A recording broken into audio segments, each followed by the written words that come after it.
So we got football until at least 2030, virus aside. More football, might I add. Increases in the salary cap and players' pay. Let's discuss.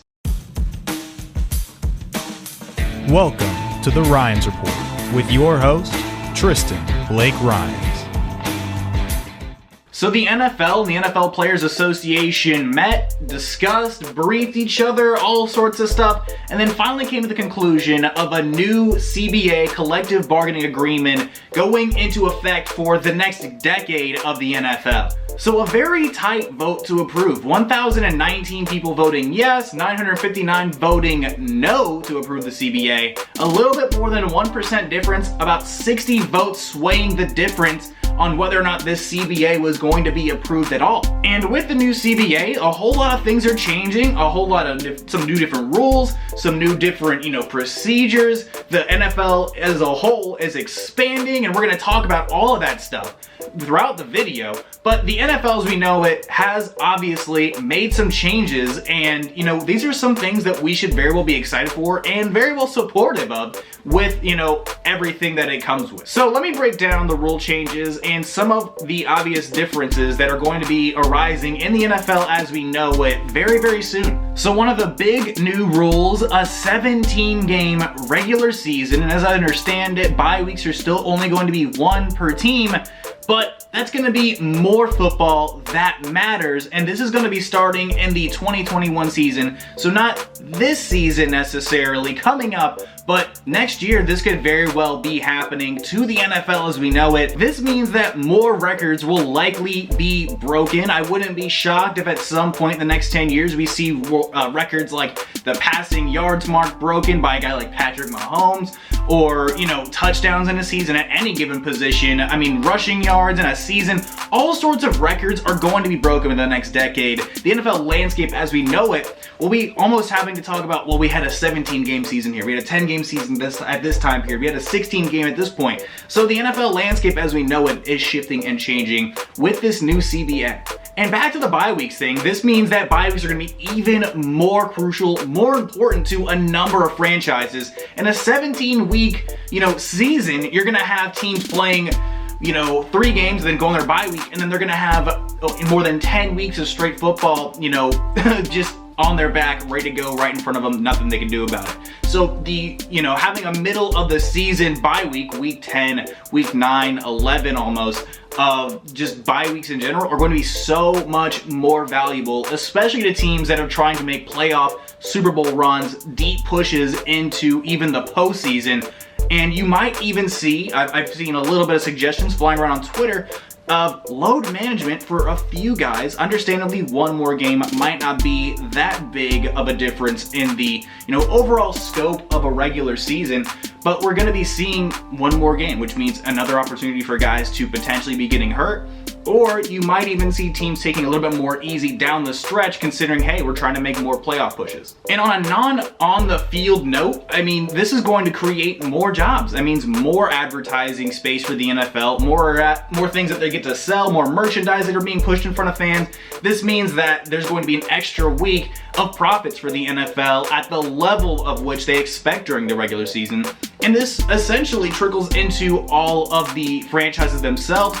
With a shared, with a shared worth, the NFL puts money into all of its franchises equally. You're going to see teams with staff or, even stadium personnel, more people are going to be hired because there's going to be more of a demand to have, hands on deck for, NFL games and stadiums all across the nation that host these. Another one of the big rules and changes, another playoff team has been added. So this changes the format. This is going to go from a formerly 12 team playoff, 6 teams either side, 2 teams on bye weeks, to now there's going to be 14 teams involved. There's going to be 1 team per conference that is going to have a bye week, and it makes the impact and the success of the regular season that much more important, as we've already talked about, in just the added game of the regular season. So the playoff format works especially different this way, right? So your number 1 seeds are still very, very important here.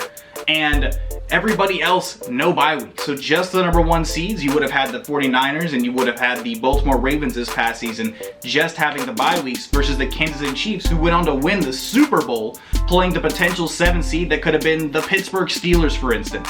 So again, your wild card weekend, no number 1 seed. You would have had the 2 playing the 7, the 3 playing the 6, and the 4 playing the 5. And by the second week, the divisional round, you'll have the number 1 seed playing the remaining lowest seed, and then so on and so forth as it sits right now. So respectively, like the Cowboys and the Pittsburgh Steelers could have made the playoffs this past season if that, playoff structure was still implemented. And this rule will go into effect this upcoming season in 2020 as I understand it. So, there's another playoff window open for franchises. Heck, maybe if the Cowboys would have made the playoffs, Jason Garrett's still the head coach. So Cowboy fans, take that with a grain of salt, but we would have been hearing about the Cowboys made the playoffs, and Cowboys fans would have also been like, well, Jason Garrett kept his job. Another big rule change that has been implemented, increase in salary caps as well as, player pay. So the salary cap raised $10 million to $198 million for this offseason. That gives teams like the Pittsburgh Steelers, the New Orleans Saints, the Atlanta Falcons a little bit of say-so come this free agency. Those were teams that had less than $10 million walking into free agency in a couple of days. Now they have a little bit of a replenished life. They have the opportunity to go out there and try to get a couple of players to add to the roster. And another big rule change that happened is player minimum salaries were also increased by about 12% on average. So, your lower tier player, your guy that might not necessarily see the field, is still gonna get a bump in pay along with incentives related to his contract as well. Another big rule change coming is the NFL essentially is no longer going to be suspending players for marijuana usage, which is a huge deal as far as looking into alternatives for pain relief. Instead of getting hooked on all sorts of pain relievers and opioids, some players can now rather elect to, use a little bit more of a different method here that isn't going to get them in trouble for, certain types of substances. So that's another big deal, a little bit more of a progressive approach the NFL is taking considering the new CBA and the way the NFL is going to be looking at it, considering the legalization of marijuana around the country already. It seems like a natural step in the right direction for the NFL here. So with the advent of a 17-game regular season, we're going to see a cutback in the preseason as well. The preseason being reduced to just 3 games. Now, this is going to, again, add another game into the regular season, add more important football onto our plate. I mean, not everybody's a huge football nut like myself, or maybe even you watching, but so they might not even tune into the preseason, but now we're going to get a little bit more of full tilt, full action football, but it is at the loss of an opportunity for another guy to make some more impressions to the coaching staff during the preseason. The preseason, has had some criticisms for years, and this is just another step that the CBA has assured that, okay, look, we're going to give, take a little bit less of the opportunities away from some of the guys that are just trying to make it onto the roster, but naturally speaking, you could say that most of those opportunities come in practice over the course of the same time period regardless. So whether or not the preseason games have as much weight as some franchises like to place on them, most of what the coaches' impressions are going to be of the players on the roster are coming from practices, OTAs, and walkthroughs. And some other rules, quick fire. The NFL is expanding its active roster from 53 players to 55. Performance-enhancing drug suspensions have also been updated. First failed test gets you a 2-game, the second time a 5-game suspension. And then steroids get you a 6, and then the second time a full season suspended.